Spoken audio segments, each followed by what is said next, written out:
जय जगन्नाथ। नमस्कार प्रिय दर्शक बंधु, मु ज्योतिषाचार्य प्रमोद कुमार पंडा आपण मानक स्वागत करुच्चे आपण मानकर प्रिय चैनल एस्ट्रो कल्याण चैनल।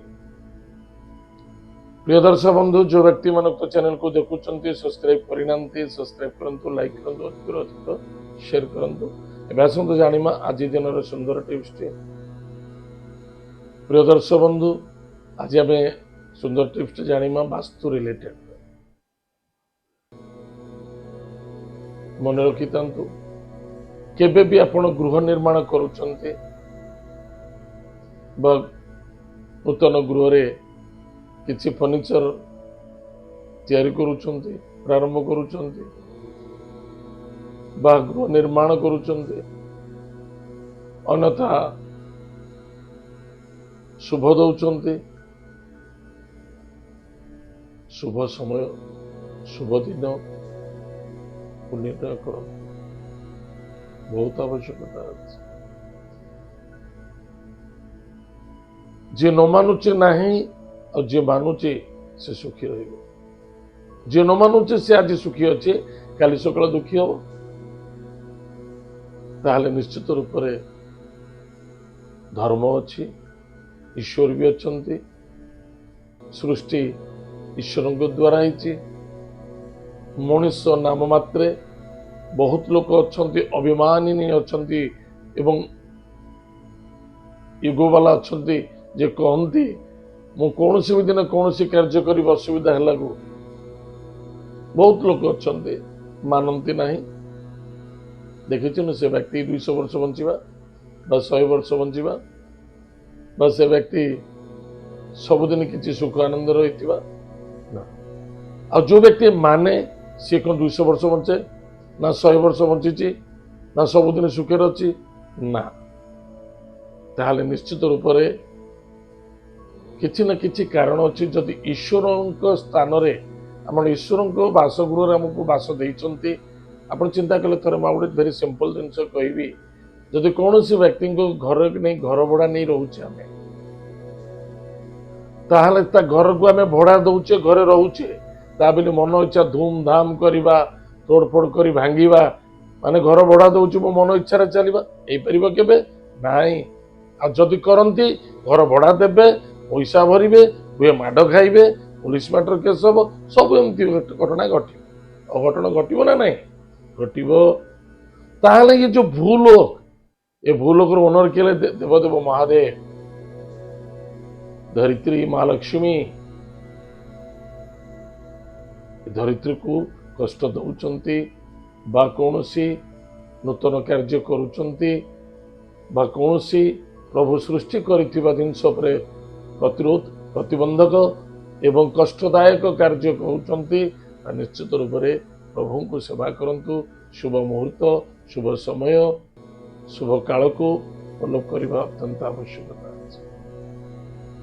अनेक व्यक्ति आवेदन थिला जे कि गृह कार्य केमिति करबा को समय करबा आज्ञा समय अलग जिनस आपण निज घरर कुल देवता जे कि ब्राह्मण देवता एवं जे कि ब्राह्मण को कहती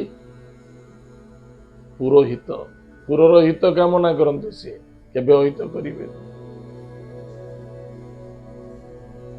एवं निज निज आखपाखे कौन ज्योतिष महाविद परामर्श को नहीं आप दिन बार तिथि नक्षत्र को निर्णय कर कार्य करंतु कौन बाधा आसब। मो कहबार तात्पर्य है एते व्यक्ति कष्ट साध्य देखा दौचे जे कल्पना करहब। मु महाराष्ट्र रहा आज बहुत वर्ष है, आज भी सुधा महाराष्ट्र बिल्डर माने बिल्डिंग तैयारी करुचंती शुभ मुहूर्त शुभ समय शुभ तारीख शुभ नक्षत्र शुभ जोग बिल्डर मानकर अस बिल्डर माने देखो केते टॉप रे अछंती। हम ओडिसा बिल्डर माने देखंतु कौन पोजिशन अच्छी। आज जदि महाराष्ट्र 20 वर्ष आगे 20 वर्ष पचर आज ओडिसा अच्छी किंतु कहीं किसी अन्य व्यक्ति को पाए। ताहले प्रिय दर्शक बंधु मन रखि दरकार निज निज घर को निजे निजे सतर्कता रूप से कर्म करंतु जे कि सफलता मिलिबो। ତିଥି ବାର ନକ୍ଷତ୍ର ଯୋଗକରଣ ଯାହା ବି ଅଛି ତାଙ୍କର ସମାଲୋଚନା କରି ସେଇ ତିଥି ସେଇ ନକ୍ଷତ୍ର ଯୋଉଟା କି ଆପଣ ପାଇଁ ଆବଶ୍ୟକତା ଅଛି ଭଲ ମଙ୍ଗଳମୟ ହବ, ଲାଭରେ ରହିବେ, ସଫଳତା ମଧ୍ୟ। ପ୍ରିୟ ଦର୍ଶକ ବନ୍ଧୁ, ଏତ ଥିଲା ଆପଣମାନଙ୍କର ଆବେଦନ। ଏବେ ଆସନ୍ତୁ ଜାଣିବା ଆଜି ଦିନର ପଞ୍ଚାଙ୍ଗ ଏବଂ 12ଟି ରାଶିର ରାଶିଫଳ ବିଷୟ। 9 ଜୁନ 2024 ମସିହା ଜ୍ୟେଷ୍ଠ ମାସ କୃଷ୍ଣ ପକ୍ଷ ନବମୀ ତିଥି ଭାଦ୍ରପଦ ନକ୍ଷତ୍ର ମଙ୍ଗଳବାର। ଆଜି ଦିନର ଶୁଭାଶୁଭ ସମୟ ପ୍ରାତଃ 8ଟା 27 ମିନିଟ୍ ଠାରୁ ମଧ୍ୟାହ୍ନ 1ଟା 24 ମିନିଟ୍ ପର୍ଯ୍ୟନ୍ତ ଶୁଭ ସମୟ ଭବ। ତତ୍ପଶ୍ଚାତ ସାୟଂ 7ଟା 45 ମିନିଟ୍ ଠାରୁ 9ଟା 5 ମିନିଟ୍ ପର୍ଯ୍ୟନ୍ତ ଶୁଭ ସମୟ ଭବ। ପୁନଃ ରାତ୍ର 10ଟା 26 ମିନିଟ୍ ଠାରୁ ଅର୍ଦ୍ଧରାତ୍ର ପ୍ରାତଃ 2ଟା 27 ମିନିଟ୍ ପର୍ଯ୍ୟନ୍ତ ଶୁଭ ସମୟ ଭବ। ଆଜି ଦିନ ରାହୁକାଳ ସମୟ ସାୟଂ 3ଟା 5 ମିନିଟ୍ ଠାରୁ 4ଟା 45 ମିନିଟ୍ ପର୍ଯ୍ୟନ୍ତ ରାହୁକାଳ ସମୟ ଭବ। ଆଜି ଦିନର ଘାତବାର, ଆଜି ମଙ୍ଗଳବାର ଅଛି, ଘାତବାର ମକର ରାଶିକୁ ଘାତବାର। ଆଜି ଦିନର ଘାତ ଚନ୍ଦ୍ର ଧନୁରାଶି ପୁରୁଷ ବ୍ୟକ୍ତି ମାନଙ୍କ ପାଇଁ ଘାତ ଚନ୍ଦ୍ର, ତୁଳା ରାଶି ମହିଳା ମାନଙ୍କ ପାଇଁ ଘାତ ଚନ୍ଦ୍ର, ଟିକେ ସାବଧାନ ରହିବେ। ଏତ ଥିଲା ଆଜି ଦିନର ପଞ୍ଚାଙ୍ଗ। ଏବେ ଆସନ୍ତୁ ଜାଣିବା ଆଜି ଦିନର 12ଟି ରାଶିର ରାଶିଫଳ ବିଷୟ। ମେଷ ରାଶି, ଗାଡି ଘୋଡା ଚଳେଇବେ ନାହିଁ, ସାବଧାନ, କାହାରି ରିକ୍ସ ନିଅନ୍ତୁନି, ଦୂରଯାତ୍ରା କରୁଛନ୍ତି ଭାବି ଚିନ୍ତି କରନ୍ତୁ। ଶତ୍ରୁ, ଚିନ୍ତା, ଋଣ ରୋଗ ବୃଦ୍ଧି ପାଇବାର ସମ୍ଭାବନା ଦେଖାଦେଉଛି। ଆଜିର lucky number 7, lucky colours grey, lucky direction south. ମହାଦେବଙ୍କୁ ଭକ୍ତିର ସହିତ ପୂଜା ଅର୍ଚ୍ଚନା କରନ୍ତୁ। ମା ବଗଳାମୁଖୀଙ୍କର ମନ୍ତ୍ରକୁ ଜପ କରନ୍ତୁ। ଶ୍ୱାନକୁ କିଛି ଖାଇବାକୁ ଦିଅନ୍ତୁ, ମଙ୍ଗଳମୟ ସଫଳତା ଦେଖାଦେବ। ବୃଷ ରାଶି, ଆଶା ଠାରୁ ଅଧିକା, ବିଶ୍ୱାସ ଠାରୁ କମ୍ ଏବଂ ଅଧୈର୍ଯ୍ୟତା ହେବା ନିଶ୍ଚିତ ପୀଡ଼ା ପାଇବେ ଏବଂ ସହିଷ୍ଣୁତା ରଖିବା, ଧୈର୍ଯ୍ୟର ସହିତ କାର୍ଯ୍ୟ କରିବା, ତା ନିଶ୍ଚିତ ରୂପରେ ସଫଳତା ପାଇବା। ଆଜିର lucky number 4, lucky colours grey and silver, lucky direction south west. ମହାଦେବଙ୍କ ଭକ୍ତିର ସହିତ ପୂଜା ଅର୍ଚ୍ଚନା କରନ୍ତୁ। ମହାମୃତ୍ୟୁଞ୍ଜୟ ମନ୍ତ୍ରକୁ ଜପ କରନ୍ତୁ। ଗୋମାତାକୁ ସେବା କରନ୍ତୁ, ସୁଖରେ ଦିନ କଟିବ। ମିଥୁନ ରାଶି, ମିଥୁନ ରାଶି ବ୍ୟକ୍ତିମାନଙ୍କ ପାଇଁ କର୍ମକ୍ଷେତ୍ରକୁ ସଜାଗ ରୁହନ୍ତୁ। ନିଜର ବୈଜ୍ୟେଷ୍ଠ ବ୍ୟକ୍ତି ବା ପିତା ମାତାଙ୍କୁ ଶ୍ରଦ୍ଧା ଆଦର କରନ୍ତୁ। ବନ୍ଧୁବାନ୍ଧବ ମଧ୍ୟରେ କାହାରି ରିସ୍କ ଉଠାନ୍ତୁନି, କାହାର ଛଳ କପଟରେ ପଶନ୍ତୁ ନାହିଁ, ଆଉ ନିଜେ ମଧ୍ୟ କାହାକୁ ଛଳ କପଟରେ ଫସାନ୍ତୁ ନାହିଁ।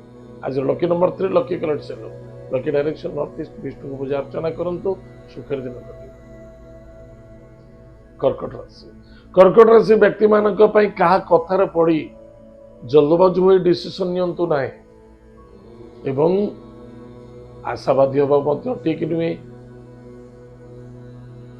ଶ୍ୱଶୁରାଳୟ ହଉ, ବନ୍ଧୁବାନ୍ଧବ ହଉ ବା ପିତୃସ୍ଥାନରେ ହଉ, ସମସ୍ତଙ୍କୁ ଶ୍ରଦ୍ଧା ଆଦରତା କରନ୍ତୁ। ଭାଇ ଭଉଣୀ ମିତ୍ରତା ମଧ୍ୟରେ ଶ୍ରଦ୍ଧା ଆଦରତା ରଖନ୍ତୁ। ଆଜି ଭାଇମାନଙ୍କ କଥା ବହୁତ ମନେ ପଡେ। ଆଜି lucky number 9, lucky colours red, lucky direction south. ମହାଦେବଙ୍କୁ ଭକ୍ତିର ସହିତ ପୂଜା ଅର୍ଚ୍ଚନା କରନ୍ତୁ, ସୁଖରେ ଦିନ କଟିବ। ସିଂହ ରାଶି, ସିଂହ ରାଶି ବ୍ୟକ୍ତିମାନଙ୍କ ପାଇଁ କୁଟୁମ୍ବ ପରିବାରକୁ ନେଇ ଚିନ୍ତା ବଢିବ ବା ତର୍କ ବିତର୍କ କରିବା ଉଚିତ ନୁହେଁ, ଅସନ୍ତୁଷ୍ଟତା ହେବା ଉଚିତ ନୁହେଁ।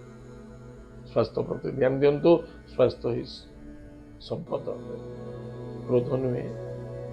ଦୂରଯାତ୍ରା କରୁଛନ୍ତି, ଭାବିଚିନ୍ତି କରିବେ। ଅଧିକ ଆଶାବାଦୀ ହେବା ଉଚିତ ନୁହେଁ, କଷ୍ଟ ପଡ଼ିବ। ଆଜିର lucky number 8, lucky colours black, lucky direction west. ଭଗବାନ ହନୁମାନଙ୍କ ମହାପ୍ରଭୁଙ୍କର ବଜ୍ର ବାଣ ସ୍ତୋତ୍ର ପାଠ କରନ୍ତୁ, ସୁଖରେ ଦିନ କଟିବ। କନ୍ୟା ରାଶି, କନ୍ୟା ରାଶି ବ୍ୟକ୍ତିମାନଙ୍କ ପାଇଁ ପତି ପତ୍ନୀ ମଧ୍ୟରେ ଶ୍ରଦ୍ଧା ଆଦରତା ରଖନ୍ତୁ, ଛଳ କପଟ ନୁହେଁ, ଶ୍ରଦ୍ଧାବାନ ହୁଅନ୍ତୁ। ପାର୍ଟନର ସହିତ ଯଦି କାର୍ଯ୍ୟ କରୁଛନ୍ତି, ପାର୍ଟନରସିପରେ ନିଜର ଅନ୍ୟ ଜଣ ଭିତରେ ଶ୍ରଦ୍ଧା ହୁଅନ୍ତୁ, ଶ୍ରଦ୍ଧାରେ କାର୍ଯ୍ୟ କରନ୍ତୁ। ଏମିତି କିଛି ଡିସିସନ ନିଅନ୍ତୁନି ଯାହାଫଳରେ ଭବିଷ୍ୟତରେ କଷ୍ଟ ଆସିବ।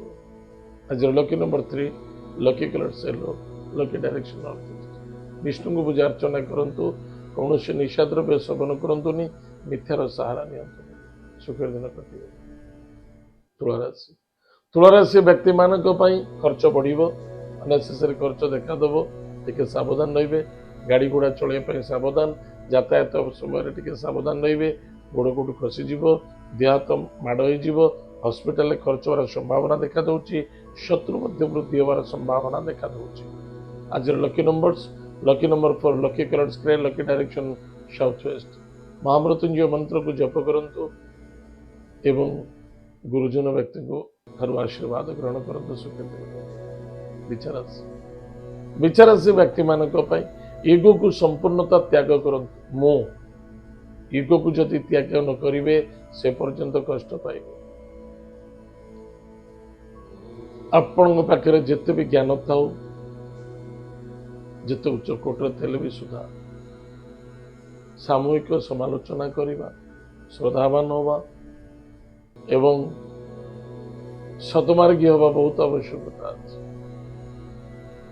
ପ୍ରେମ ସମ୍ବନ୍ଧିତରେ ବାଧା ଆସିବ, ସନ୍ତାନକୁ ନେଇ ଚିନ୍ତା ଦେଖାଦେବ ଏବଂ ଅଧିକ ଆଶାବାଦୀ ହେବା ଉଚିତ ନୁହେଁ। ଧର୍ମ ବିରୁଦ୍ଧ ମଧ୍ୟ ହେବା ଉଚିତ ନୁହେଁ। ଧର୍ମପରାୟଣ ହୁଅନ୍ତୁ, ଲାଭେ ରହିବେ। ଆଜିର lucky number 7, lucky colours grey, lucky direction south. ପ୍ରାତଃ ସମୟରେ ଶ୍ୱାନକୁ ଖାଇବାକୁ ଦିଅନ୍ତୁ। ଭିକ୍ଷୁକ ବା କୌଣସି ଗରିବ ବ୍ୟକ୍ତିଙ୍କୁ କିଛି ସାହାରା, କିଛି ଖାଇବାକୁ, କିଛି ବସ୍ତ୍ର ଦାନ କରନ୍ତୁ। ସୁଖର ଦିନ କଟିବ। ଧନୁରାଶି ବ୍ୟକ୍ତିମାନଙ୍କ ପାଇଁ କର୍ମକ୍ଷେତ୍ରକୁ ସଜାଗ ରହିବା ବହୁତ ଆବଶ୍ୟକତା ଅଛି। ପିତା, ମାତା ଏବଂ କର୍ମ ଏହା ପ୍ରତି ଫୋକସ ରଖନ୍ତୁ ଏବଂ ଧର୍ମ, ଚାहे ବয়োଜ୍ୟେଷ୍ଠ ବ୍ୟକ୍ତି ହୁଅନ୍ତୁ, ଚାहे ବସ୍ ହୁଅନ୍ତୁ, ଚାहे କର୍ମଚାରୀ ହୁଅନ୍ତୁ, ସମସ୍ତଙ୍କୁ ନିଜ ନିଜ କର୍ତ୍ତବ୍ୟ ଅନୁସାରେ ପାଳନ କରିବା ଅତ୍ୟନ୍ତ ଆବଶ୍ୟକତା ଅଛି। ଯାହାକୁ ଯେମିତି ମ୍ୟାନେଜ କରିବା ଦରକାର ସେଇ ହିସାବରେ କରନ୍ତୁ। ଆଜିର lucky number 1, lucky colours pink, lucky direction east. ଭଗବାନ ସୂର୍ଯ୍ୟ ନାରାୟଣଙ୍କୁ ଭକ୍ତର ସହିତ ପୂଜା ଅର୍ଚ୍ଚନା କରନ୍ତୁ। ସୁଖ ଦିନ। ମକର ରାଶି ବ୍ୟକ୍ତିମାନଙ୍କ ପାଇଁ ପରାକ୍ରମ କ୍ଷେତ୍ରରେ ଟିକେ କମଜୋରି ଦେଖାଯାଉଛି। ସରଳ ବିଶ୍ୱାସରେ ଧୋକା ଖାଇଯାଇପାରନ୍ତି, ଟିକେ ସାବଧାନ। No arguments. ଆଜିର lucky number 6, lucky colours white, lucky direction south east. ମହାଦେବଙ୍କ ଭକ୍ତର ସହିତ ପୂଜା ଅର୍ଚ୍ଚନା କରନ୍ତୁ। ସୁଖ ଦିନ କଟିବ। କୁମ୍ଭ ରାଶି କୁଟୁମ୍ବ ପରିବାର ସହିତ ଶ୍ରଦ୍ଧା ଆଦରତା ରଖନ୍ତୁ। ଅର୍ଥ ଖର୍ଚ୍ଚ ହବ, ଅର୍ଥ କିଛି ପ୍ରାପ୍ତି ଯୋଗ ମଧ୍ୟ ଦେଖାଦେଉଛି। ସ୍ୱାସ୍ଥ୍ୟ ପ୍ରତି ଯୋଗରେ କିଛି ନଥାଏ। ଆଜିର lucky number 6, lucky colours white, lucky direction south east. ଭଗବାନ ନୃସିଂହାଷ୍ଟକ ସ୍ତୋତ୍ର ପାଠ କରନ୍ତୁ। ସୁଖର ଦିନ କଟିବ। ମୀନରାଶି ବ୍ୟକ୍ତିମାନଙ୍କ ପାଇଁ ବୁଦ୍ଧି, ବିଦ୍ୟା, ସଂଯତା, ସମଝଦାରୀ ବହୁତ ଆବଶ୍ୟକତା ଅଛି। ଛୋଟ ଛୋଟ କଥାରେ ପତି ପତ୍ନୀ ମଧ୍ୟରେ ଅଶାନ୍ତି, ଅସନ୍ତୁଷ୍ଟତା ଦେଖାଦେବ। ଲାଲଚ, ଲୋଭ, ମାୟା ଭିତରେ ପଡି ଏମିତି କିଛି କାର୍ଯ୍ୟ କରନ୍ତୁନି। ଅଶାନ୍ତି, ଅସନ୍ତୁଷ୍ଟତା ହେବା ଉଚିତ। ଡିସିସନ ଭାବିଚିନ୍ତି ନିଅନ୍ତୁ। ଗଲତ କାର୍ଯ୍ୟ କରିବା ପୂର୍ବରୁ ଥରେ ଭାବିଚିନ୍ତି ଦେଖନ୍ତୁ, ବା କିଛି ମାଙ୍ଗଳିକ କାର୍ଯ୍ୟରେ ଯୋଗଦାନ ଦେଇଛନ୍ତି ବା କିଛି କାର୍ଯ୍ୟ ଆଗକୁ ବଢାଉଛନ୍ତି, ତାହେଲେ ଅଧିକରୁ ଅଧିକ ପରିଶ୍ରମ କରିବାକୁ ପଡିବ। ଏତଦ ବ୍ୟତୀତ ଗୃହ କାର୍ଯ୍ୟରେ ଧନ ନିବେଶ କରୁଛନ୍ତି ତ ଭାବିଚିନ୍ତି କରିବେ। ଆଜିର lucky number 1, lucky colours pink, lucky direction east. ଭଗବାନ ସୂର୍ଯ୍ୟ ନାରାୟଣଙ୍କ ଭକ୍ତର ସହିତ ପୂଜା ଅର୍ଚ୍ଚନା କରନ୍ତୁ। ଆଦିତ୍ୟ ହୃଦୟ ସ୍ତୋତ୍ର ପାଠ କରନ୍ତୁ। ସୁଖର ଦିନ। ପ୍ରିୟ ଦର୍ଶକ ବନ୍ଧୁ, ଏତ ଥିଲା ଆଜି ଦିନର 12ଟି ରାଶିର ରାଶିଫଳ। ଆଜି ତ ସମୟ ଯାଇଛି। କାର୍ଯ୍ୟକ୍ରମକୁ ଆମେ ଏଠୁ ପୁଣି ଦେଖା। ଜୟ ଜଗନ୍ନାଥ, ନମସ୍କାର।